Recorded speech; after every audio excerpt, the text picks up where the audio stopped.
Aadhaar internship ని apply చేసుకోవాలంటే మీరు డెఫినెట్లీ బీటెక్ చేసి ఉండాలి, లేకపోతే MTech, PhD, MBA or economic or law student అయి ఉండాలి. ఇప్పుడు ప్రెసెంట్ చదువుతున్న వాళ్ళు అండ్ పాస్ అవుట్ అయిన వాళ్ళు ఈ డిగ్రీస్ నుంచి అందరూ ఈ ఇంటర్న్‌షిప్ కి అప్లై చేసుకోవచ్చు. అండ్ ఇంటర్న్‌షిప్ వచ్చేసి మినిమం 6 మంత్స్ ఉంటుంది అండ్ మాక్సిమం 1 ఇయర్ ఉంటుంది. బీటెక్ స్టూడెంట్స్ కి 30,000 పర్ మంత్, ఎంటెక్ స్టూడెంట్స్ కి 40, పీహెచ్డీ వాళ్ళకి 50, ఎంబీఏ వాళ్ళకు 40, యూజీ అండ్ పీజీ వాళ్ళకు 20, 30 పర్ మంత్ స్టైఫండ్ అనేది వస్తుంది. సో అప్లికేషన్ ప్రాసెస్ చాలా సింపుల్ గైస్. నేను కిందికి స్క్రోల్ చేయండి, నేను ఈ లింక్ ప్రొవైడ్ చేస్తాను మీకు, డిస్క్రిప్షన్ లో ఉంది, డిస్క్రిప్షన్ చెక్ చేయండి అండ్ కామెంట్ సెక్షన్ లో కూడా పిన్ చేసి పెడతా.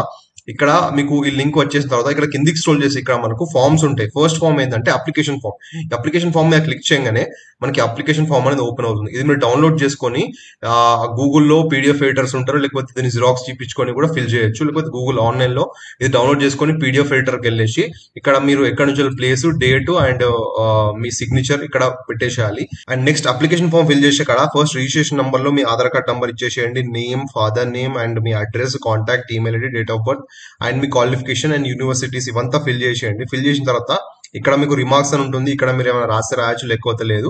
లాస్ట్ కి డేట్, సైన్ పెట్టేసేయండి, అప్లికేషన్ ఫామ్ ఫిల్ అయిపోతుంది.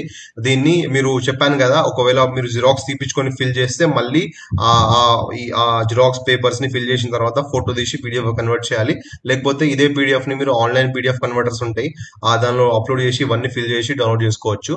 And next thing, once application form fill అయిపోయిన తర్వాత ఎన్ఓసి వచ్చేసి ఎవరైతే ఇప్పుడు బీటెక్ కానీ ఎంటెక్ కానీ చేస్తున్నారు, ఎవరైతే చదువుతున్నారో వాళ్ళు ఎన్ఓసి కూడా డౌన్లోడ్ చేసుకోవాలి. ఎవరైతే ఆల్రెడీ పాస్ అయిపోయారు వాళ్ళకు జస్ట్ అప్లికేషన్ ఫామ్ సరిపోతుంది, బట్ ఎవరైతే ఆల్రెడీ ఇప్పుడు చదువుతున్నారో వాళ్ళకు ఎన్ఓసి కూడా అవసరం. సో ఎన్ఓసి మీద క్లిక్ చేసి ఇక్కడ మనం మొత్తం ఇది ఫామ్ డౌన్లోడ్ అవుతుంది. ఫామ్ డౌన్లోడ్ చేసి మీరు మీ కాలేజ్ ప్రిన్సిపాల్ దగ్గర లేకపోతే అడ్మినిస్ట్రేటివ్ డిపార్ట్మెంట్ దగ్గరికి వెళ్ళి వాళ్ళతో ఫిల్ చేయించి అక్కడ సీల్ అండ్ సిగ్నేచర్ కాలేజ్ వాళ్ళతో పెట్టించుకోవాలి. ఎన్ఓసి ఫిల్ చేసేయండి.